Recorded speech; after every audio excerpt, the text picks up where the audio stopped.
This podcast is part of the Big Heads Media Podcast Network. Go to bigheadsmedia.com for more great podcasts.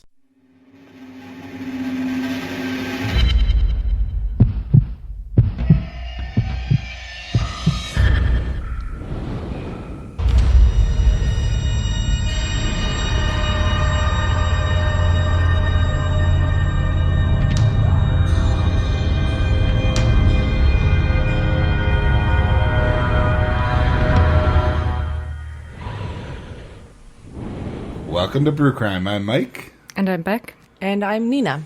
All right, this episode we are going to be doing Valentine's crimes, or is it Valentine's Day crimes? Column A, column B. Both. Valentine's crimes. So we've picked 3 stories that took place in and around Valentine's Day.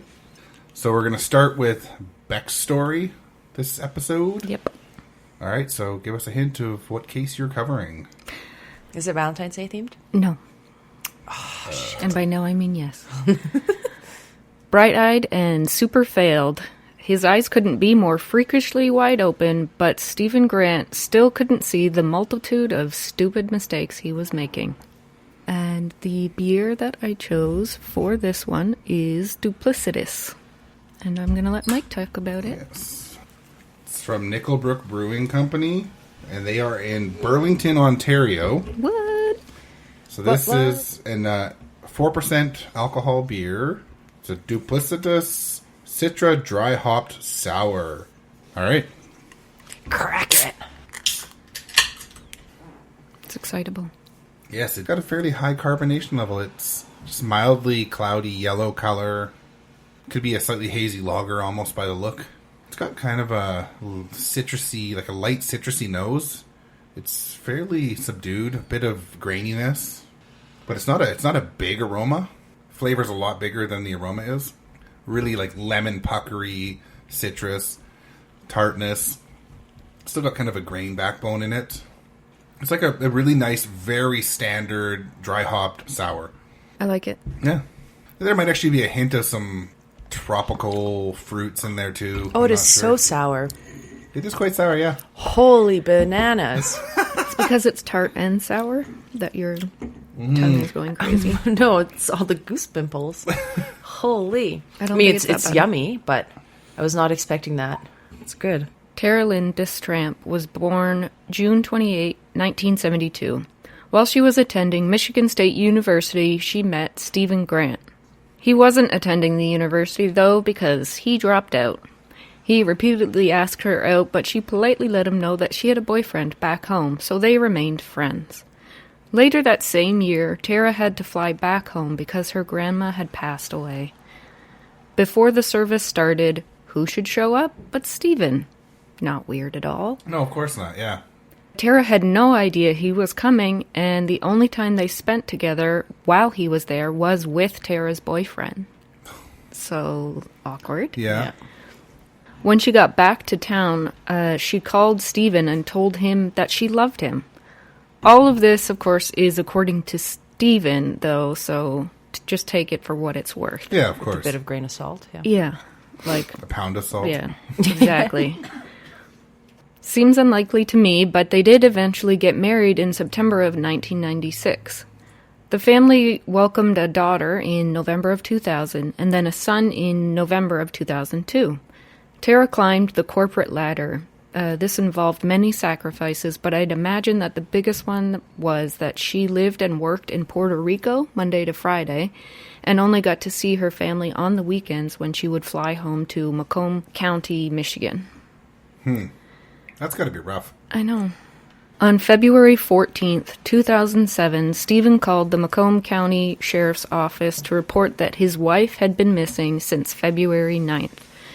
According to Stephen, he hadn't called them sooner because it wasn't the first time that Tara had disappeared. He claimed he hadn't seen or heard from her since that night, the night of February 9th, when he overheard Tara on the phone and that she had said, quote, "I'll meet you at the end of the driveway," end quote. He then saw her get into a dark-colored car which drove off.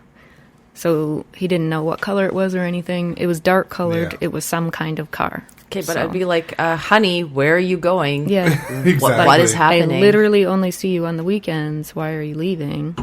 Yeah, usually if you're happily married, you'd be sticking around on the weekends. then. Yeah. Spend every minute you can with Yeah. the kids. Or at least just say where the hell you're going. Yeah. I Yeah. don't know. You're allowed to be me time. Oh, yeah. Oh, yeah. Yeah. But you would talk to your partner before just buggering off. Yeah. Yeah, so I'm leaving. Where are you going? Doesn't matter. To a dark colored car at the end of the driveway. Not suspicious at all. Yeah. But I have a feeling this is going to be a bunch of bullshit. Yeah, well, it's a lot of according to him, so. The next day, Stephen was arrested during a traffic stop for driving with a suspended license. He claims that this was only done so that the police could question him further about Tara, but the police have denied the accusation. In the following 2 weeks, Stephen spent a lot more time in the media than he did helping the police with their investigation. He used his on-screen time to accuse police of harassment and to beg anyone with information to come forward. Of course, he had all the information already because, as most of you know, it's almost always the husband. Stephen cried his alligator tears, but the police were already on to him. On March 2nd, 2007, police served a search warrant for Stephen's home. In a plastic bin, hidden in the garage, they found Tara's torso. Wow. Unfortunately, after letting the police in, but before they made this discovery, Stephen had made a run for it in an unsuspecting friend's truck. So the manhunt only lasted a couple of days. Police were tracking Stephen's cell phone and located him 280 miles away in Emmett County. That's about 450 kilometers. He called his sister and they were able to use GPS to track him. From there, he was pursued by local, state, and federal authorities, including the U.S. Coast Guard helicopter crew. He was eventually picked up in Michigan's Wilderness State Park. It's always nice to go to the park. Yeah. Well, when they picked him up, he was definitely worse for wear. He was only wearing pants, a shirt, and socks. He was suffering from frostbite. Pants, shirts, and socks. So he has the essentials. We're good. He's not wearing shoes or a jacket. But you got socks. So it's still a barrier between you and the ground. It's March in Michigan. Okay, which tells me nothing. It's literally freezing. Okay. Colder than, yeah. Oh, yeah. So I retract my earlier statement. He's an idiot. Well, yeah, that's definitely true. He was suffering from minor frostbite and hypothermia. So good planning. Mm-hmm. He was quickly airlifted to the hospital where he confessed that on February 9th he had had a fight with Tara. He claimed that the argument became physical when Tara belittled him and began slapping him. The fight culminated when he strangled her to death.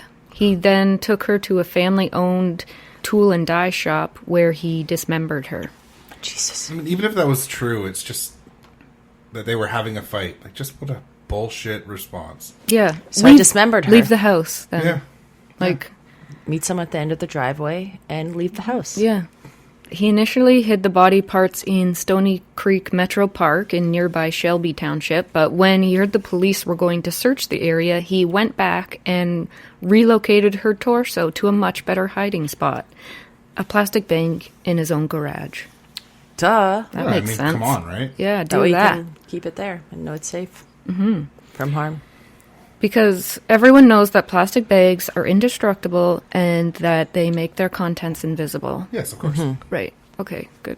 Super move, Stephen.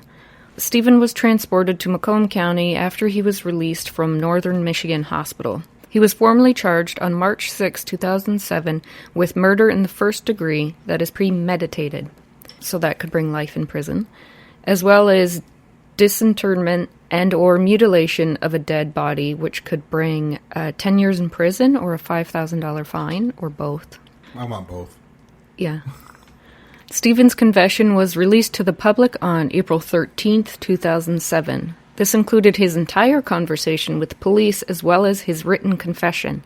Further to the murder and dismemberment of Tara, Stephen confessed to having an affair with the family's 19-year-old au pair, Verena Dirks of Germany. I'm sure I pronounced that German last name wrong. Let me see it. Let me see the spelling. Oh, no, I would have said it like that, too. Sweet. Tara's family is hoping to keep all of this information from her kids until they are adults. And Tara's sister has filed a wrongful death suit against Stephen as well. Things were really tough for Tara's family, but they weren't exactly great for Stephen's family either. His father, William Allen Grant, had been trying to seek some sort of visitation with his grandchildren, but it was not going well. On June 13th, 2008, William was found dead from a self-inflicted gunshot wound. Yeah, I can't imagine what that would have been like for him, that his son did such a horrible thing. And now on top of it, and he knew nothing about it, but on top of it now, he doesn't get to see his grandkids. Yeah, for sure. I don't know. It's all horrible. Stephen was found guilty of murder in the second degree on December 21st, 2007, and he was sentenced to 50 to 80 years on February 21st, 2008. He lost his final appeal on March 30th, 2010. Good. So, while Sweet Sweet Justice is a lovely ending, I have a cherry on top. Ooh, I like cherries. After Stephen was arrested, there was a newscaster reporting on the story, and when Stephen's mugshot was displayed, she tries to continue to do the report, but she's clearly stifling giggles because of how ridiculous he looks. Like, just his normal Oh my god, I face. can't wait to see it. Like, he's all wild-eyed, but also, like, that's just how his face looks. It's not he's even unfortunate about, looking. Yeah. So I'm going to provide a link to that, as well as some of the photos of him on the website. Nice. But you're going to show us right now. So here's one of him in the trial. Okay, that's not too bad. No, that one, he doesn't looks have like the crazy eyes, but it does look like he's pooping. He almost looks like Neville Longbottom. Val What? Kilmer. Oh, Val Kilmer.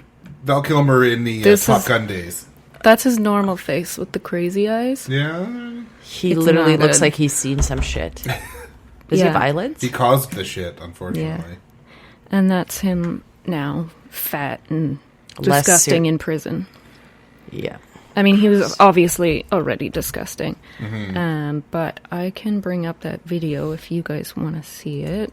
Turning to news making headlines around America this morning. In Michigan, police have arrested a man who's suspected of chopping up his wife. Michigan police say suspect Stephen Grant was captured in Michigan's Wilderness State Park and airlifted to a hospital.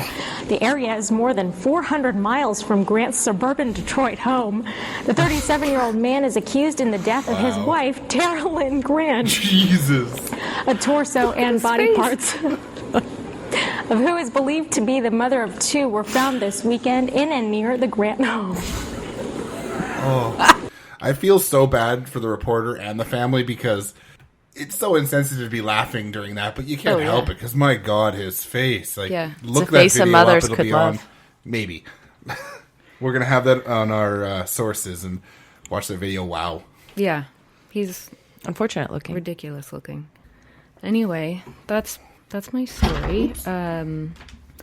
So I would say the only good thing that came out of it is that Tara Lynn's family has started a grant to send kids to school, like to help them put themselves through school. So at least they're still trying to do something good. That's good, yeah. Yeah. It's really sad. What a piece of shit. Yeah, he is. I'm understanding your title more even now. Bright-eyed. Yeah, bright-eyed and super failed. It's good. Yeah. He's an idiot. Yeah. Yes, he is. Alrighty, well, we'll get ready for the next one then. So the title of my story is Fuck the Gay Panic. Being that this episode is about Valentine's Day, I thought it only right to cover a case of a poor young kid that lost their life just because of a bigot they had a crush on. The beer I chose for this is Hella Cool. It's a orange and chocolate milk stout from Twin Sales in collaboration with High Point Liquor Store in Vancouver. And it's 6% alcohol. And I took this only because the kid involved in the story is a pretty cool kid. He had some troubles, but it's a cool kid, so I wanted to kind of Yeah. pick a beer kind of honoring him. Also, Her, them. adorable penguin. Yes. With a cool little toque on and sunglasses. Oh, Wow. gosh. Smells like dessert. Yeah, so it's super, super dark. So dark. Nice As brown dark head as on it. Mike's soul. Yes, exactly. It It's smells like it's chocolate. the opposite of the one that I had. It's the opposite of what I like, I think. It's got the chocolate notes. It's got some roast on the nose. It's a little bit of orange, like it says. It's sort of semi-sweet on the nose. Like it's not... doesn't smell like milk chocolate per se. As for the flavor, it's definitely like a bitter dark chocolate. A little bit of orange, a little bit of roastiness and bitterness. Maybe some resin. It's not like a sweet dessert beer. No. But I like it personally. Yeah, it is a bit creamy too. Maybe even a bit of like some people say like tobacco flavor. I wouldn't recommend going from Duplicitous, which is the beer pairing that I had with my story, to this one, because they're so different, and I'm sure that the one that you've chosen would be even better if I didn't have such a tart, sour feeling on my tongue. Yeah. Nina loves this one. You guys should see her face. Is there any more in the can? Yes. I'm disappointed you guys made me try that. No, it's really tasty. On January 13th, 1995, Lawrence Forbes King was born in Ventura, California. His birth parents were not stable as his father abandoned the mother, as sadly happens more than society likes to admit. To add to the problem, Lawrence's mother was a drug addict and could not deal with having a small child, even if she wanted to. Because of the fact that she was unable to support a small child, he was put up for adoption at a very young age. He was adopted by Gregory and Dawn King, and this should have been happily ever after, but sadly it was not. Sounds like this may have not been the idyllic household that he deserved, as all small children deserve. Sadly, on top of everything, he was diagnosed with reactive attachment disorder. This is characterized as, per Wikipedia, as a condition in which an infant or young child does not form a secure, healthy, emotional bond with his or her primary caretakers, parental figures. Could you, what is it called again? Reactive attachment disorder. Interesting. I've never heard of that before. No, I hadn't either. When you said it, I actually thought it meant the opposite. Like where they're extremely Overly attached. Yeah, no. Children with RAD often have trouble managing their emotions. They struggle to form meaningful connections with other people. He would also be diagnosed with attention deficit hyperactive disorder and would be prescribed medication for it. He would act out as a small child, and this would lead to him repeating the first grade. I can relate a little to this, as I had such bad dyslexia, I had trouble in school, and I was held back also in the first grade. And look how far you've come. Exactly. You're reading and everything. Mm-hmm. You're a famous podcaster. Yeah. I'm reading unless you listen to the unedited episode. Well, then you're just doing your best. Yeah. Pat on the back. By the third grade, things would get a lot worse for Lawrence, unfortunately. He was a more feminine child, and by the age of 10, he had come out openly as gay to his fellow students. When he was 10? 10. Yeah. So, like, what a fucking brave kid. That's such a young age. It is really young. So I was just a snot-nosed brat worried about the dumbest things when I was 10 years old. Mm-hmm. Unfortunately, his home life was not good. His adoptive family was abusive, and there were 22 abuse complaints that were never followed up on. What the hell? Jeez. At the age of only 12, he would be placed on probation for theft. That theft was food out of his fucking adoptive parents' fridge, according to an HBO documentary called Valentine Road. What? How do you steal food out of your fucking fridge? Your own fridge? That's ridiculous. Yes. Like, what kind of judge let that? Oh my God. But if that was actually a thing, like if that could be a thing, you know when people would lose so much weight? Like, hold on, I have to go to jail if I eat right now? Mm-hmm. Yeah. So in November 2007, he would finally leave this abusive situation and make his way to Casa Pacifica. This was a group home and treatment center for children. Luckily for Lawrence, also known as Larry, he finally found a group of friends at E.O. Green Junior High School that accepted him and didn't care about his differences in grade 7. Good. These friends were a group of girls that liked him for who he was, regardless that if he was a bit different than the other kids in school. So when he came back from winter break in January 2008, he had changed up his look. He had been at his new home for a time, and one of the new male friends at the home said he was finally happy at Casa Pacific. They would receive clothing donations there, and he began to gravitate towards the girls' clothing. I would like to mention also that his friend looked like a tough, like big Hispanic gangster with lots of tattoos. And he was so open to this new expression, even if he didn't understand it. So it's just like, it doesn't matter who you are. You should be able to accept anyone if they have different views than you, right? Yeah. This guy was a big, tough guy. And I think he is a bit of a tough guy, it sounds like. Mm-hmm. But he didn't care. It was just another guy. He was just a nice, normal guy. Yeah. Having an effeminate male friend doesn't take away from his masculinity exactly. at all. Just wanted to point that out because... Yeah. Don't need to be a dick about often you see those big, tough guys are usually the ones that are causing the problem. Yeah. Well, we shouldn't judge people by how they look. Lesson learned. So when he went back to school in the spring, he would wear women's clothing, accessories, makeup, and high heels. The woman that ran the home also had to teach him how to put on makeup. When he first did it, she said that he looked like a clown. No.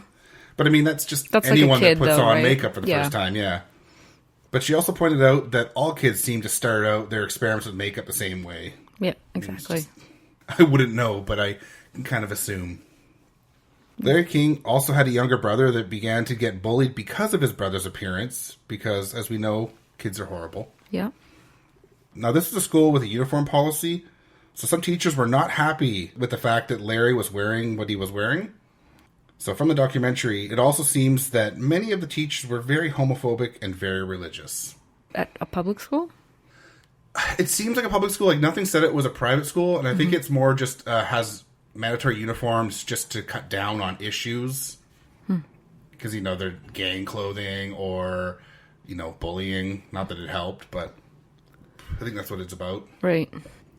But California had passed anti-discrimination laws that prevent gender discrimination already at this point, so the school was informed that they could not interfere with how Larry dressed. Yep. This would technically break the school's dress code that did not allow students to wear clothes that were deemed distracting. But that's way too vague. Yeah, exactly. A formal email would have to be sent out to the teachers on January 29, 2008 that found this next little bit of text here. The school issued a formal notice via email to every teacher on January 29, 2008. Written by 8th grade assistant principal Sue Parsons, that said in part... So I guess it seems like each grade has their own assistant principal at this school. I don't know if that's an American thing. That's so weird, yeah. I guess it depends how big it is. It's like a title. They're just like a liaison. It might be, yeah.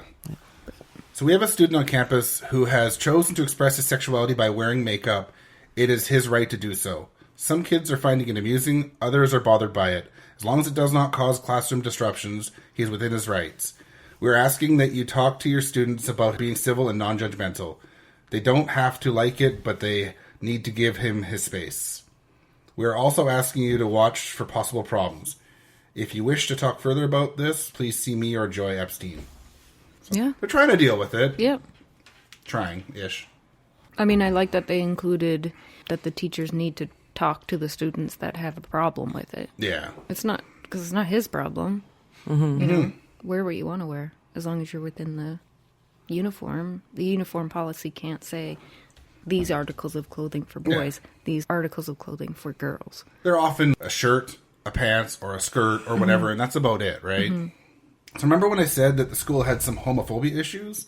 Many of the teachers would accuse Joy Epstein, one of the assistant principals, of encouraging Larry's flamboyance as part of a political agenda, and his adoptive father would agree with this stance even though Larry had been removed from his care already. Okay, well, you're an asshole, so... Yeah. Not everyone has an agenda. Like, just let the kid be a kid. Yeah, but just do your unfortunately, thing.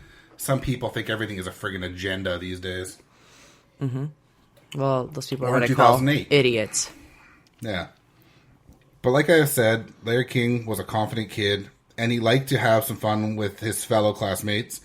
And he was known to flirt with the boys in the halls with comments like, "I know you want me." And he may have made comments while the boys were changing for gym class. And sure, he was being a kid and just talking like kids do, you know? Just being a little bratty sometimes, but just being a kid, right? Larry had only been in the group home for 4.5 months at this point, but he was happier, more confident, and his friends spoke of him always smiling and even saying he loved to sing. So his life was getting good for him. In the last few weeks leading up to the date of his murder, he had decided he wanted to be known by a new name. He was a half-black child, and because of this, he wanted to pick his new name in a specific way, and it would change all the time. All of his alter egos would start with La, but he would later settle on Latisha King. Okay. So I think it was like Latoya was one of them. And La Fonda. Just feeling it out. yeah, to see he was which just trying one to see feels what, right. what they liked. Yeah. Yeah. One of his teachers would be very supportive of his transition and would give him a dress that her daughter wore on her homecoming. He would rush to the washroom to try it on and loved it. He was known as Latisha for 10 days before the incident and 12 days before his death. I will now try to refer to Latisha as they seems to be the correct pronoun. It just seemed to be where Latisha was going and didn't have a chance to Fully get really there. fully get there. So I'm going to try. It might not be right, but it seems like it's the right thing. Right. Because right now you're having to make an assumption that that's what they wanted because they didn't get a chance to confirm that. Yeah. Yeah. And they were just a friggin' child just trying to figure out themselves. Yeah. Just a little bit more about Latisha. Latisha would crochet scarves for military members in the Middle East. They also crocheted a mouse for one of their teachers for their cat. That's cute. Cute. So this was a good kid that had a tough start to life, but was finally fitting in and making great friends. I was like, I feel like that's going to be followed with that. And then... Yeah. A child that was so fucking brave beyond anything I could have been at that age. On February 9th or 10th, 2008, it was the school's Valentine's basketball game. This game day... What the heck does that mean? Well, they they more played red with or pink? No, the ball is in the shape of a heart. Wow, that's tricky. I'll explain. That'll go all over the place. This game day, everyone would find their Valentine and ask them to be their Valentine. Unfortunately for Latisha, they had a crush on the wrong boy. Latisha walked out onto the court in the middle of the basketball game and asked Brandon McLarney to be their Valentine. This was in front of all the team members and the whole crowd. That would take some guts. Yeah. And also, why are you walking and interrupting in the middle of a game? Yeah. I'd be like, could you There's not? Probably a stoppage or whatever, but, the game was on. Basketball's easy because you could literally just run out onto the court. There's nothing blocking you, right? Oh, yeah. I thought you were saying basketball is easy. And I'm No. No, It's easy to be bad at basketball. It's easy Are to you be talking bad at from a lot of experience, things. Or? Yes. Okay. Yes, Yeah. yeah. Okay. Of course, kids are horrible, and they would make fun of Brandon because of this proposition. On February 11th, Latisha would walk past Brandon in the hallway and call out, "Love you, baby." And later in the day... She's so saucy. Yeah. Later in the day, Latisha was seen catwalking down the halls past Brandon in their heels and makeup. Mm-hmm. So, it's just being a little bit of a brat, but just living life. It's interesting, though, because was Brandon interested? I don't know.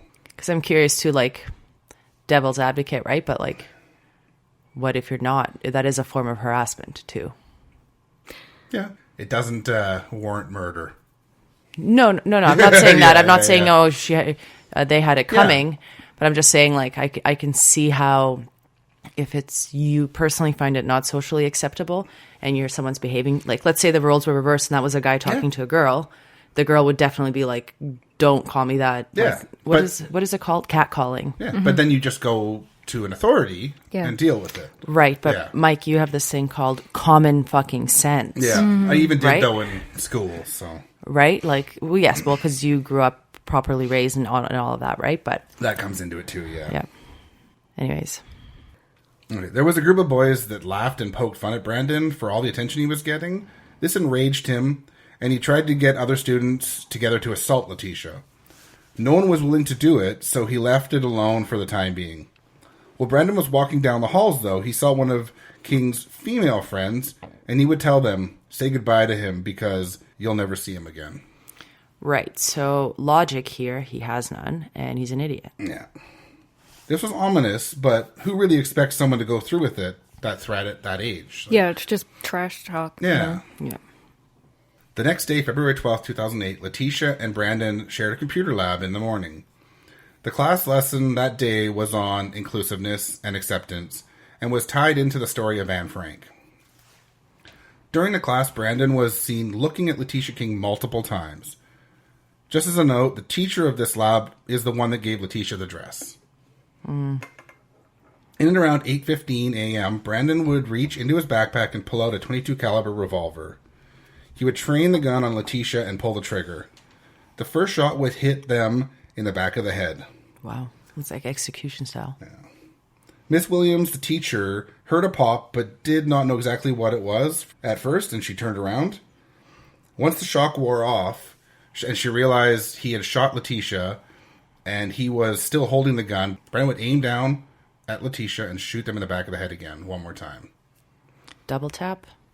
After this second shot, he dropped the gun and ran. The school would call the police right away. An announcement was made over the PA system that the high school was on lockdown. I mean, it's the right move. It's terrifying, yep. But this is post-Columbine, and as such, the USA was on high alert, so the police arrived and stormed the school in full tactical, full SWAT. Yeah. They wanted to make sure this was not an active shooter situation. Luckily, it wasn't. So, luckily for all, he had fled and was picked up without issue by the cops only blocks away. Latisha King would be rushed to St. John Regional Medical Center and would be listed in critical condition. Following the shooting, the students in the computer lab that lived through the shooting were shuffled into a different room, and the police put on a movie to try to keep them calm. Now, what idiot thought it was a good idea to play the movie Jaws for them was either very stupid or very fucking evil. How the fuck? It's about Once a fucking again, shark common killing sense. people. Yeah. You know what's going to make you feel better, sweetheart? Mm-hmm. This movie. Mm-hmm. Yeah. Mm-hmm. A movie with more blood. That's what we need here. Yep. Yeah. And I saw some photos in the Valentine Road HBO documentary that I wish I didn't see. There was lots of blood. It was awful. On February 13th, Latisha was declared brain dead, but was kept on life support for a few days so that the organs could be donated. Okay. I mean, at least something good came out of it. I mean, people got to live because of this, but it's awful. The students that witnessed the murder were obviously very disturbed and distraught about what had happened and begged the school to supply counselors. They refused to supply them, though, which is just so maddening. But they should just hand out copies of Jaw to all of them. Be like, he'll be fine. No. It sounded like it was the police that chose that movie, which is so bizarre. I mean, I just don't understand it. That was the only movie you could find, really? It's not going to be in the school library. These are grade 7s, I think it said, right? Grade 7s, grade 8s. It's not a movie for them. That's so weird. Miss Williams, the one teacher that was very supportive of Larry, then Latisha King, was then let go after the killing, and they even went as far as making her recommendation letter so horrible that she would not find a new teaching job. That's fucking bullshit. Yeah. What does she have to do with anything? I guess they tried to blame, like I said, the teachers that they talked to in the documentary were so homophobic. And it's amazing because it's California. You'd think it'd be better than that. But I think they just wanted to get rid of her because she was not like the rest of them. No, I mean, as a rhetorical question, so she's the one who gave the dress, but it's by no means had she anything to do with anything. Mm-hmm. Yeah. Awful. I think they just wanted to find a way to get rid of her because she just did not fit in with how the rest of them thought. It's awful. Stupid. I hate people. Yeah, and she seemed like she was prominent in this documentary, and she seemed like a really nice woman. And unfortunately, at the time they recorded it, she now works at Starbucks because she can't get a job. What's this documentary called? Valentine Road. Is it on Netflix? It's Prime. HBO. So it's on, in Canada, it's on Crave. The response to the murder was large and was comprised of vigils and marches all over the United States. Big names would get involved in expressing their condolences, including Human Rights Campaign President Judy Shepard, Senator Hillary Clinton, and Ellen DeGeneres. Great show for you, and we're going to have a whole lot of fun. But for a minute, I need to talk to you about something that's really serious and really sad. And if you know me, it's hard to talk about sad stuff without getting emotional, but this is really important to talk about. On February 12th, an openly gay 15-year-old boy named Larry, who was an 8th grader in Oxnard, California, was murdered by a fellow 8th grader named Brandon. Larry was killed because he was gay. Days before he was murdered, Larry asked his killer to be his Valentine. I don't want to be political. This is not political. I'm not a political person, but this is personal to me. A boy has been killed and a number of lives have been ruined. And somewhere along the line, the killer, Brandon, got the message that it's so threatening and so awful and so horrific that Larry would want to be his Valentine, that killing Larry seemed to be the right thing to do. And when the message out there is so horrible that to be gay, you can get killed for it, we need to change the message.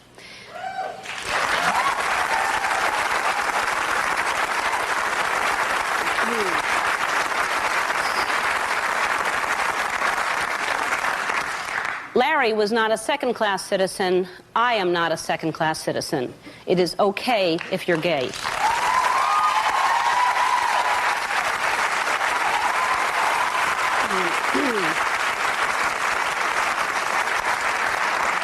I don't care what people say. I don't care what people think. And I know there are entire groups of people who face discrimination every single day, and we're a long way from treating each other equally. All of it is unacceptable, all of it. But I would like you to start paying attention to how often being gay is a punchline of a monologue, or how often gay jokes are in a movie. And that kind of message, laughing at someone because they're gay, is just the beginning. It starts with laughing at someone, then it's verbal abuse, then it's physical abuse, and then it's this kid, Brandon, killing a kid like Larry. We must change our country, and we can do it. We can do it with our behavior. We can do it with our messages that we send our children. We can do it with our vote. This is an election year, and there's a lot of talk about change. I think one thing we should change is hate. Check on who you're voting for, and does that person really, truly believe that we are all equal under the law? And if you're not sure, change your vote. We deserve better. My heart goes out to everybody involved in this horrible, horrible incident, all the families and this poor, even, Brandon's life has changed because he did this. So we're going to put more information on this on our website. In the Huneem School District, where E.O. Green School is located, 1,000 students marched past the school to give tribute to Latisha King on February 16, 2008. One of the teachers was recorded for the Valentine Road documentary asking who was behind this march and was disgusted by it. She is very homophobic, though, and I'm disgusted that she is a teacher. People that bigoted should not be teaching the youth. They just shouldn't. Or they just should stay at home all the time. Well, I agree with that, yeah. Yeah. From this tragedy, a new bill was introduced that would make a diversity education mandatory in California. Mike Eng was quoted as saying, "We need to teach young people that there's a curriculum called tolerance education that should be in schools everywhere. We should teach young people that diversity is not something to be assaulted, but diversity is something that needs to be embraced because diversity makes California the great state that it is." This bill was mandatory and requires classes to be taught on diversity and tolerance in the state of California to this day. Good. It's kind of shady that they had to make a bill to just be nice people, but yeah. Whatever. If it works, it works. Yeah. Yeah, but it'll force the teachers to, even if they've got the wrong thought patterns. Well, maybe it will change the minds of those people with those thought patterns that maybe teaching isn't for them. I hope so. Right? So... The year after Latisha King's death, locals held a vigil to honor their death. The Day in Silence for 2008 was dedicated to Latisha King. For those that do not know, the Day of Silence is a protest about LGBT harassment, and it occurred on April 25th. Some teachers would victim blame Latisha, saying that they were bullying Brandon, but that is just garbage from bigots. He might have been, bugging him and stuff, but there's no reason to murder. You go to the friggin' principal for that. Yeah, like you were saying, Nina, if that was a guy who did the same thing to a female classmate and she shot him twice in the back of the head, that would be okay? Yeah. Yeah, I don't think so. No. So, here's a word from the other Larry King of Larry King Live. Larry King and I share more in common than just our names. We both believe that all students should be free to be themselves without the fear of name-calling, bullying, or harassment. Hundreds of thousands of students will take a vow of silence on April 25th as part of the 12th annual National Day of Silence. They'll honor the memory of 15-year-old Larry King and the countless other students who've had their voices taken from them simply because of their sexual orientation or gender expression. Kind of nice to hear someone of that generation speak so eloquently and openly about that, because unfortunately the older generation is usually the one that is not open. Yeah. I mean, not always, of course. No. There's people our age it's who percentage. are closed-minded Yeah. pieces of crap. But Yes. Inbreeding. Yeah. Pretrial proceedings would begin in February, where they would try and have the location for the trial moved. Then on July 24th, 2008, it was determined by Judge Douglas Daly that Brandon would stand trial as an adult. As he should. Yeah. Mm-hmm. Of course, the defense would appeal this decision. On August 7th, would see Brandon plead not guilty to premeditated murder and a hate crime. How is it not premeditated? You told someone beforehand that it was going to happen. Yeah. You packed that gun in your bag. You brought it to school. That's premeditation. And you double tapped. Like, this is full intent to go and kill and, like, get rid of eradicate. What's the word I'm looking for? Eradicate? Eradicate. Eradicate. Thank you. They would schedule a hearing on September 23rd, 2008, but it would be moved to October 14th of the year. Brandon's family fought the court to have his lawyer changed in September as the United Defense Group wanted to take on his case. There was quite a bit of back and forth, but they would end up conceding and allowing them to take on the case. They did ask that the former lawyer be gagged from speaking, and that motion was denied. So they were worried that they were going to talk bad about this case, and they wanted to keep him quiet. Yeah. December 8th, 2008 saw the end of Brandon's evaluation by psychiatrists and psychologists, and it was deemed that he was competent to stand trial. The preliminary hearing would again be postponed until March 17th, 2009. You know, keep holding it off, and hoping nothing will happen. Another postponement would happen on March 18th, but this time for a much different reason, unfortunately. Brandon's father had been found dead from head injuries sustained while falling drunk. Bunch of winners. Yeah. The judge allowed Brandon to be temporarily released from juvenile detention so that he could attend his father's funeral. On August 27th, 2009, he would be arraigned in Ventura County Superior Court, where he would again plead not guilty to all charges. A trial date would finally be set for December 1st, 2009. Before that could even happen, though, on September 1st, the court judge, Kevin Denos, would add a new lying in wait charge to the list. This new charge meant that the case would automatically have to be tried in adult court no matter what. Good. The defense fought this new charge, but would be denied the request to overturn it. I've never heard of that. Neither did I, yeah. Mm-hmm. Over and over again, this trial would be postponed for differing reasons that were all concocted. On May 5th, 2011, the court would ensure that Larry Latisha King's juvenile records would be sealed. Because, I mean, the charge against them was bullshit anyways, right? Yeah. It just sounds so dirty to try and make the victim sound bad. After so many holdups, the trial would finally begin on July 5th, 2011, and they would finally be able to get the trial moved as it was moved to Los Angeles. So this is now we're going to finally get to the first trial. That's first trial. 4 years later? On the first day of the trial, Brandon's half-brother, James Bing, would get himself barred from the courtroom. He was observed talking to the jury outside of the courtroom before the trial started. He was heard saying, "The fate of my brother is in your hands." What an idiot. Yeah. The only way he'd be permitted into the court was if he was actually called to testify. So this following is taken right from Wikipedia. The prosecutors depicted Brandon as a popular teenager who was skilled in martial arts and firing guns, as well as being a white supremacist. He went on to describe King as a small guy who had often been picked on, saying that King wore high-heel boots, makeup, jewelry, along with his high school uniform. Scott Wippert, Brandon's attorney, described King as the aggressor, saying he often was sexually aggressive and often made inappropriate remarks, provoking Brandon. Witnesses who were students and classmates of Brandon testified on July 7th, 2011. One witness said King told her that he had changed his name to Latisha. Another witness said many students made fun of King, calling him offensive names behind his back when he came to school just wearing makeup and jewelry. A few of the witnesses said that they never noticed King making sexual advances towards other students, but that sexual comments were made just to mess with Brandon. The former vice principal of E.O. Green School, Joy Epstein, testified on July 11th, 2011.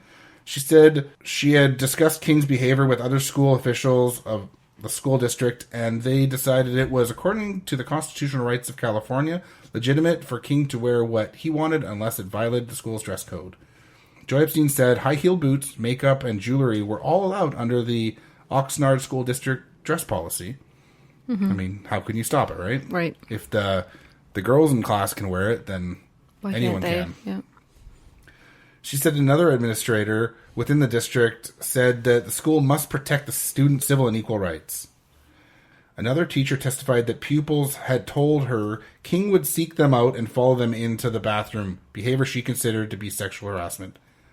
If that's true, it probably is, but... It didn't come up at all until before the this? trial, yeah. Yeah, that's mysterious. But also, like, if we look at it, at the end of the day, someone came to school, brought a gun with the intent to kill someone, and they killed that person. I feel like all of this, what she was or he was wearing, she was wearing, that completely doesn't, it's not a agree. thing. Doesn't matter. That's, Yeah, I it doesn't wanted to add it matter. just to show you how so much Stupid. shit was thrown around. That's the Yeah. thing. Of It's course, just like, yeah. how is that relevant? Like a case in point, if we just look at this isolated day, this is what happened. Exactly. Yep. All right, so this is back to the story now. Brandon was not handling Ventura County Juvenile Hall very well, as he was always fighting, and these videos would be shown to the jury on July 22nd, 2011. One corrections officer would testify that he was a good kid, though, and in the honors program for good behavior. Like, how could he be when there's video after video of him provoking attacks? Yeah, it's confusing for sure. So this seems to fly in the face of the vicious attacks that were shown on the HBO documentary. They showed him like lying in wait and then jumping out, the sprint up and start wailing on unsuspecting inmates. Like just vicious attacks. Greg King would end up getting himself barred from the trial also because he blamed the school for allowing Latisha to wear the girls' clothing. Unfortunately, this trial would end on September 1st, 2011 in a mistrial as the jury were deadlocked and could not come to a unanimous verdict. I hate the unanimous verdict thing. How are you freaking deadlocked on this? Yeah. Did a crime happen? Yes. Is there a guilty party? Or not guilty. Is there someone who pulled a trigger? Yeah. Yes. So the jury had gone to vote to 4 votes, and in the end, the last vote would be split between 7 jurors voting for voluntary manslaughter and 5 others voting for either first or second-degree murder. And they could not decide which. I don't understand how this is not first-degree murder. Yeah. The defense had used the despicable gay panic defense strategy during the trial. I'm happy that this would not end the story, though, as another trial would begin soon. Only a day after this failed trial, the district attorney would announce they intended to retry Brandon. For the second trial, the hate crime charge would be removed from the list, though. So on November 21st, 2011, would see Brandon plead guilty to second-degree murder, voluntary manslaughter, and the use of a firearm. Because of this plea, he was sentenced to 21 years in prison on December 19th. The plea deal would take a life in prison off the table. The sentence would be served in juvenile facility until his 18th birthday, where he would then be moved to an adult prison. That's a very light sentence. Yeah. He would also get absolutely no credit for time he had already served in juvenile detention before the trials. Well, I like that. Yeah. All right, to finish off the story, I'll give some information on Brandon. He was born on January 24th, 1994 in Ventura, California. His mother, Kendra, was a methamphetamine addict and had a criminal history. His mother would claim that in 1993, his father, William, shot her in the arm with a .45 caliber handgun. She would also claim at a much later date that he was stealing Brandon's other older brother's ADHD medication at the same time. She reported him choking her almost to unconsciousness. Wow. To this, he would plead no contest, but as sick as the legal system is, he would only serve 10 days in jail for domestic abuse. I hate that. Yeah. He would get another 36 months of probation, though, but abusers on probation can still go back and abuse. Yeah. Where are you serving your probation? Yeah. Oh, at Didn't home. say, but probably with, at home. With the person that accused But you. why is she there also? Like, leave the situation. That's... I mean, Unfortunately, it's domestic easier abuse, said yeah. than done, right? I mean, if she had enough in her to go to jail to, like, have him actually go through the court to get sentenced and all of that, I would feel like, isn't that like... I think proof the in more you learn pudding? about her, I don't think she was all there. You'll see. Okay. Of course, on the outside looking in, everyone thought that their father was a nice guy. Like so often happens in these cases, right? The older brother would state that his mother was living like a zombie with her drug addiction, and he moved out at 17 years old. So she's not there. Mm-hmm. But then he did also state that they were more or less homeless at the time anyways, so it was not a big stretch to leave. Between the time of August 2000 and February 2001, Brandon's father would contact Child Protective Services to talk of concerns he had with his son's living conditions. There was at least 5 separate reports on this. Brandon would end up leaving his mother's care in 2004 and move in with his father, Billy or William, and his grandfather. So a domestic abuser. Mm-hmm. It's interesting, though, that he was concerned about their living conditions with the mom. Mm-hmm. Because it's kind of backwards, right? Like, well, I don't think either of them were good. It should have been in another protective care somewhere else. Yeah. This was a failure, though, as there was more talk of abuse here, but there was also talk about access to a lot of guns. It was not hard for Brandon to get a weapon for this crime. Along with abuse at the household, there was a lot of drug use and very open drug use. Brandon also liked to doodle in a notebook, like so many children, but unfortunately his notebook was full of Nazi symbolism and almost direct copies from SS notebooks that no teen would usually have in their possession. Brandon was not a good person, and he deserves to spend all 21 years behind bars. But I also like to point out that at no point did his parents act like parents. They were addicts and bad people, and it is hard for children to grow up with good morals and the understanding that being different is okay. So really, when it comes down to it, 2 children's lives were destroyed in this case. Yeah. One right from birth, basically. Right. That's my case. Wow, I hate it. Mm-hmm. Yeah. Mm-hmm. But I mean, watching the documentary and reading about about it, you just kind of you get to like Larry Latisha King. Like they were just kind of a fun person, especially once they moved to the group home. Yeah, and we're just kind of opening up. Started being happy. Yeah. Exactly. Like just you listen to the friends talk about them and. But it's like, yeah, Brandon was also just set up from failure from beginning, right? Oh, like his history about with his parents, and obviously the topic of gun control and all of that. I don't know. At one point, I wasn't even really going to talk about Brandon that much, but then the more and more I heard about his family, I'm just like, no, I kind of have to point out, like... I mean, he's still a POS in what he did, right? But the kid was set up for failure from birth. Didn't have a chance, yeah. Yeah, I know. I looked up the pictures. Yeah. They look so young. Mm-hmm. Mm-hmm. I think I've got some pictures here that I'll have on the website, too. Oh, yeah, for sure. I was literally babies. I don't have them here. They're so young. Yeah. So yeah, that's my case. Cool. Hey, this is Mike at Brew Crime. Let's take a short break from our Valentine's Day crimes to talk a little bit about a different crime, the crime of neglect. Ladies, gentlemen, or non-binary folk, do you have a ballsack in your life that you adore? Well, for this Valentine's Day, why not get that special set of gonads, a ballsy gift set? Their nuts about your sack pack is bursting with goodness. It all starts with a good ball wash. This is made with activated charcoal and is packed with essential oils and plant extracts and is good for your tip to your tush. The next product is the nut rub, because before you get frisky, you need to put on a good cologne. This bad boy comes in 6 fragrances for all your partner's desires. To round it out, there is the sack spray. Keep the pH balanced and deodorize your crown jewels for that unplanned shag. Head to ballwash.com to pick up your partner's very own gift set. His balls will thank you. This episode was sponsored by ballwash.com. So the case that I picked for our Valentine's Day themed episode actually happened right on Valentine's Day in 1971. It's about a couple who was murdered, obviously, and the killer's still at large. Oh, shit. For the beer that I chose, I'm going to start off with simply saying I didn't choose it. I went to the liquor store and I tried to explain what I needed a beer for, and the shopkeep literally just stared at me. She's like, I think I have something that's woods related. And she brought this beer out because there's pictures of woods on it. It's called Tree Brewing. It's made by Tree Brewing Company, who's originally from Kelowna, BC. The beer itself is called Cutthroat, and it's a West Coast ale. 5% alcohol. I don't know. I think the can is pretty, and it's got woods on it. Yes, the woods part will make sense when I get more into my story. But I'm going to let Beck open this so that I don't break a nail, and then Mike can talk about the beer. It's got a sort of a deep coppery color, off-white head, kind of a fruity nose, grainy, kind of a little bit of sweetness, maybe a little floral. Got kind of a lemony sweetness, a little tiny hint of Pith or resin, but not really. A little bit of graininess, almost no bitterness. I don't know if it usually is bitter. I can't remember, but I'm surprised it's so low in bitterness.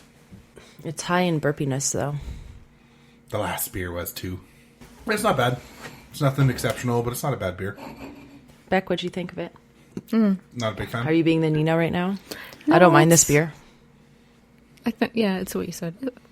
It's not Nothing exceptional. but yeah, it's okay. I can easily drink the can and another one. Which is what you're doing right now. Yes. So while you guys get crunk up in here, I'm going to go into my episode. Oh, I keep calling it my episode. Yeah. I'm going to go into my pants. story. Not wasty sorry. pants. Okay, so obviously, as I said, it happened on February 14th, 1971. 19-year-old Jesse McBane of Pittsburgh picked up his girlfriend, Patricia Mann. The couple headed to Valentine's Day dance at Watts Hospital in Durham. After the dance, McBane, who's a student at NC State University, and Mann, a 20-year-old nursing student at the Watts Hospital, walked back to her dormitory, and she signed out noting that she would be back by the 1 a.m. curfew. The next morning, her roommates actually started looking for her because she hadn't come home. One of them found her locked car parked on Lover's Lane near Hilldale Golf Course. The roommates, there was a couple of the girls, they called Durham Police Department right away to report them as missing because this was so out of character. However, the police weren't really eager to start looking for them yet because it had only been a couple of hours. The couple's families were notified that morning that they were missing, and according to Mann's cousin, Carolyn Spivey, might be pronouncing the last name wrong, but it's spelled S-P-I-V-E-Y, Spivey, who grew up next door to her in Sanford. She, and I quote, immediately knew that something was wrong. And I quote, I just got the sickest feeling in my stomach that something terrible had happened. She was a good girl. She went by the rules. Interesting. Yep. It's kind of interesting, too, looking at that, because sometimes they're like, oh, boy, girl, they're gone. Roommates maybe not as attentive because, we know he was with him. They're at the dance, whatever. But right away, they were like, nope, super out of character. Where are they? Mm-hmm. On February 25th, so about 2 weeks later, there's a guy who was working in the woods by northwest Durham, and he saw what he thought looked like mannequins in the forest. It's not a mannequin. Correct. It was not mannequin. When he took a closer look, he realized it was actually the leg of a woman, and she was lying dead next to a young man. The bodies were covered in leaves. Later that day, they were officially identified as Mann and McBane. Their hands had been tied with thick ropes behind their backs to a tree, and ropes were stretched tight and knotted around their necks. Although still tied to the tree, their upper bodies had slumped over so that they laid side by side next to each other in the woods. At the medical examiner's office, they discovered McBane and Mann had several strangle marks on their necks. So, as though the rope had been tightened, then loosened, then tightened again. aka they were tortured. Tim Horn, who I'll kind of talk a lot about because I think this is one of those instances where an investigator has like a lifelong case that they're, like a cold case, I guess. Yeah, like something they just can't let go of. Mm-hmm. Yeah, so he was the lead investigator for Orange County Sheriffs. Obviously from the tightening and the loosening and the different strangle marks, he was the one who first off said, yeah, must have been tortured. Mm-hmm. Locally became known as the Valentine's Day murder. It was a real big hit on TV, newspapers, and radio, and in detective magazines even. Because the bodies were found in Orange County, but their likely kidnapping occurred in Durham, the Orange and Durham County Sheriff's Offices, and the Durham Police Department and the State Bureau of Investigation all worked together on the case, trying to identify and check out possible suspects. Something that I'd found when kind of searching through this is that there's really, obviously because this was back in 1971, they didn't have as good communication between all of the offices. No. So it really looked like that bits and pieces were here or there and didn't really all come well together. So there were a few that did not cooperate, that would not take polygraph, but the vast majority did, Horn said about the suspects. Some were just formalities because they weren't that great of a suspect in the first place. officially, no one was actually considered an official suspect in the first years surrounding, after the crime had occurred. Jeez. Mann's and McBane's family and friends never forgot. From everything I'd seen is basically their entire life, they're going to try to figure out who this is, and they were really, really close-knit. Yeah.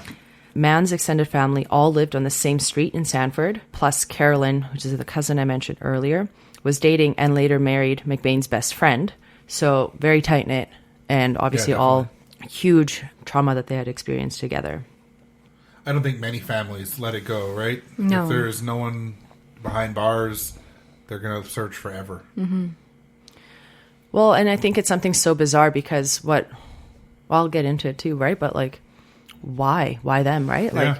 Like, literally kids, 19 and 20 years old, right? So people constantly called them with rumors and tips or to ask about the case, Carolyn Spivey had said. Each time it ended up, according to her, opening old wounds and the nightmares would return. Carolyn was contacted, and this person said, from what my understanding is, anonymous, but they had mentioned someone who they thought was a suspect. So this was 4 years after the incident. She then contacted Horn, and he asked his other investigator buddy, Don Hunter, to start digging through old boxes of records of evidence. Yeah. So they ended up spending another 4 years investigating all the different twists and turns, and they rechecked all the original suspects that they had looked at. They looked at these new ones, potentially. And Horn ended up calling all the original investigators who were still alive at the time and asking them to come to the sheriff's office. At least they were going through all the evidence again for years. Like, it's not like they just gave up. Yeah. No, absolutely not. Some of the information was new to individual investigators because the different agencies investigating back in 1970 hadn't always shared their information with each other. I hate that. Mm-hmm. But I think that's how sometimes killers also get away, right? Like, obviously, I'm sure we've all heard of Ted Bundy, right? Like, it was a lot of different counties, states not communicating, so you don't realize that the same type of crime is happening. Mm-hmm. I mean, it could still happen today. Some police forces are very open with their information and some aren't. Mm-hmm. But at least, like, there's the database of, like, who's in jail and, like, crime like that. That is a nationwide database. Yeah. So at least that gives you something, right? Like, if there's a Jane Doe, you can at least look up, oh, well, there's another, white female, blah, blah, blah, whatever the... But only if it's actually put into the system. That's correct. And who knows how far behind they are with that. So I think something with the case that they found really interesting is sometimes you always look for motive, which I know I kind of touched on, being that they were 19 and 20, so young. They were both fully clothed. They had all their property on them, jewelry, rings, wallets, all of that. They weren't robbed, so that definitely wasn't the motive. Mm-hmm. And they were bound individually around the neck and hands, like I had mentioned, adding to the torture factor. But also apparently there was no sexual assault on either of them either, so... You literally just picked two random people, tortured them, and murdered them? Yeah. That doesn't sound... Yeah, it sounds weird. To me, it sounds like a planned murder, right? Like, not... I don't know. What do you get out of that? Yeah. I mean, I don't know what anyone gets out of murdering someone, but for something like this where you're not taking... the car was left there. Obviously, the car keys would have been on. Like, nothing. Mm-hmm. Everything was still there, which I think makes it even more bizarre, potentially. Investigators were able to get their hands on a MVAC.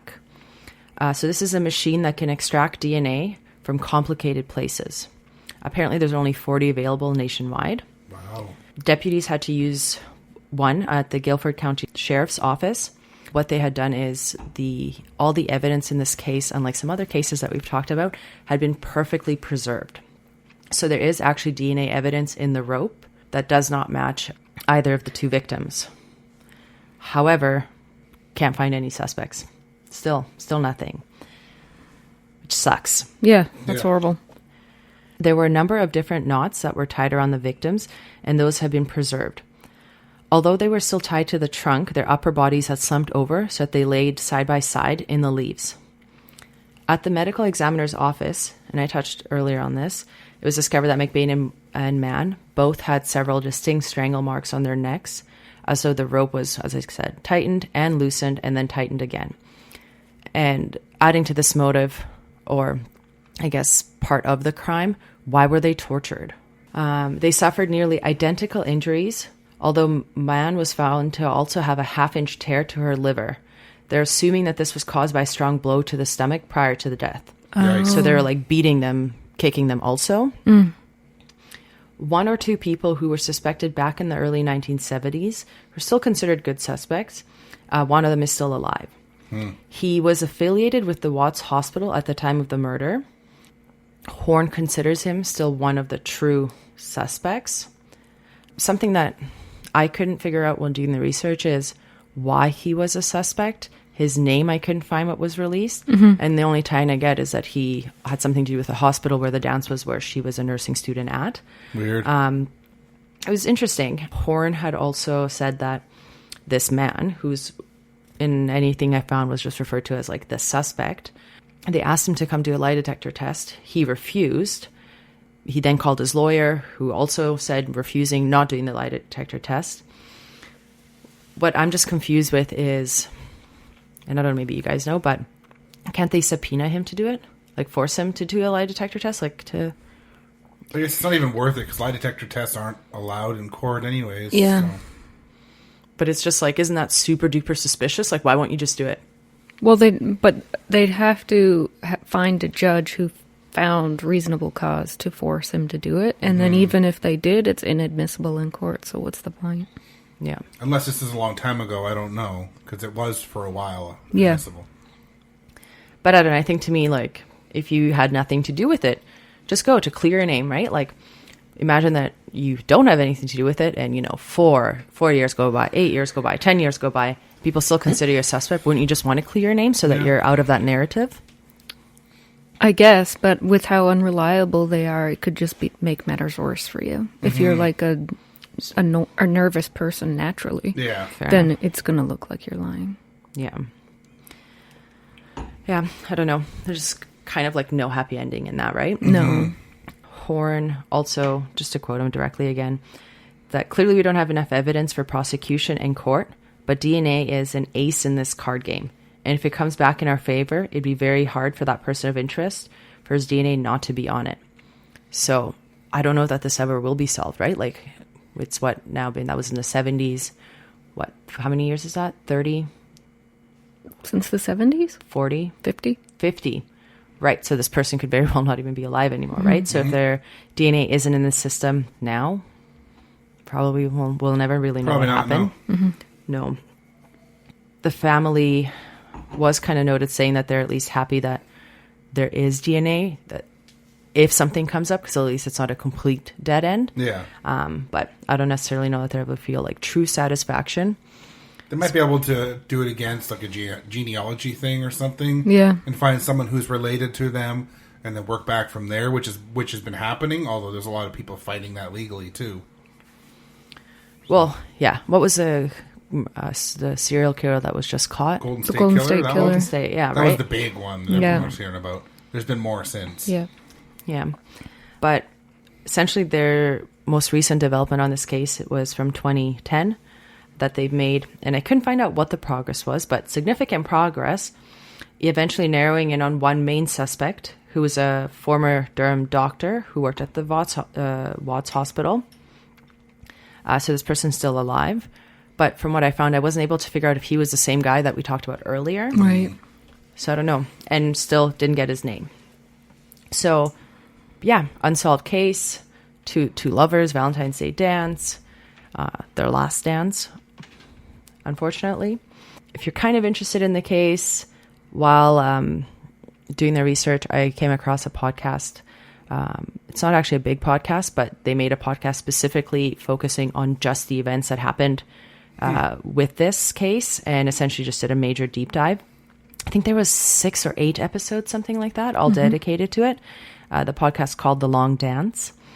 Yeah, I definitely recommend to check it out. Definitely goes into way more depth with everything, but yeah, still unsolved, and still, I don't know that it'll ever be solved. So yeah, Unfortunately, probably not, but at least they're still looking. Yeah. Yeah, but I hope it's not one of those cases that just like dies with the people who are involved. I don't know, you know what I mean? Like, Yeah. as a family starts, generations, Yeah. and then obviously Horn, from everything that I've seen, has been super competent in trying to figure it out. Just doesn't seem to be successful yet, right? Yeah. So who knows? But yeah, that's my story. Thanks for tuning in. You can find us at all your favorite podcast apps. You can go to brewcrime.com and check out our show notes and all our sources. You can email us at brewcrime@pacificbeerchat.com if you want to suggest cases or themes. And thanks to our Patreon supporters. Through Patreon, we help upgrade our equipment and try to make the show better. So go to patreon.com/brewcrime. Thanks to our supporters, 3 Beers In Podcast, Amber, Ange, Daniela, Nina's Mom, the Faves of Our Life Podcast, True Crime and Wine Time, and True Crime Nana. Thanks, guys. Cheers. Bye. Brew Crime's intro was created by Mike using Creative Commons Attribution licensed audio from purple-planet.com, soundbible.com, and freesoundeffects.com. Logo design was by Ben Greenberg. All cases and stories were written by Beck, Nina, and Mike, and our sources are put into the show notes for each episode. We always want to give credit to the people that research the cases we talk about. Check out our store at brewcrime.threadless.com, where you can purchase swag like t-shirts, phone cases, beach towels, and all kinds of cool stuff. We can also be found on your favorite podcast apps, our hosts, Spreaker.com, or brewcrime.com, as well as at Brewcrime on Twitter, at Brewcrime on Facebook, at facebook.com/groups/brewcrime. Thanks for listening. This has been a production of Pacific Beer Chat. After my first few episodes, some of my newfound fans called me a lore master, which was an honor and so epically cool. But the thing is, I desire to be known as the lore master. So, this is the tale of the rise of an epic podcast that critics say is redefining a genre. The tale of a man who decided that his calling in life was to give a future to the past. The saga of Arjun, your lore master. Come dream with me as we go deep into our stories. If you think you've been taken to a battlefield before, I assure you, you're mistaken. So take a deep breath, let it out slowly, put some smoke in the air if you choose, and prepare to let your mind flow to my voice as we go deep. Welcome to Deep into History, available everywhere. Do you have a true crime obsession like me? Have you ever listened to true crime podcasts and wondered why there is no voice for South African victims? Well, that voice is here. True Crime South Africa covers solved and unsolved South African true crime cases. Each episode is a deep dive, not only into the mechanics of the case, but more importantly, into the victim's story and who they were as human beings. True Crime South Africa is available on Spotify, Stitcher, Apple Podcasts, and Google Podcasts. Our content is waiting to be discovered by you.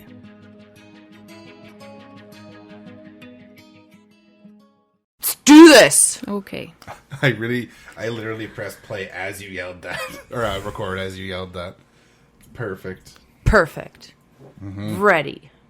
Okay. Nina's dying. Get back. Cutscene. Go. Well, that might be the worst pour I've ever done for myself. Just gave yourself lots of head. Very. Can I see the can? I like this can. It is a nice can. Ooh, nice can. I'm going to do this. Just spell it phonetically so that I don't care for that. Oh. Sorry. It's good, but it's just so sour. Around America, set in the scene. Top stories. Okay. Ba-ba-bum. Okay, go. I'm ready. Everyone ready? Mm-hmm. Yes, Nina's sir. Ready? Okay. Sir, I don't know. Sorry. Aye, Captain. I'll take that. Sorry, was that loud? Jean-Luc. Aye, aye. Jean-Luc. Can't wait for the new show, Picard. I almost Picard. wore my Team Picard t-shirt today. Yes. Did you see the picture of Yes. him and Ian McKellen kissing? That was Yeah. awesome. You see that? I saw the picture. I They've didn't been click like on best friends forever. Yeah. Maybe we'll just open one for now. Okay. I mean, take as much as you want. Oh my but god, it's since- dark. Yeah. Since Nina Is is gonna Nina. like it. And we still have like This is what like liquid Nutella would look like. I hate Nutella. Shut the front door. I Really? know. I love Nutella. I don't.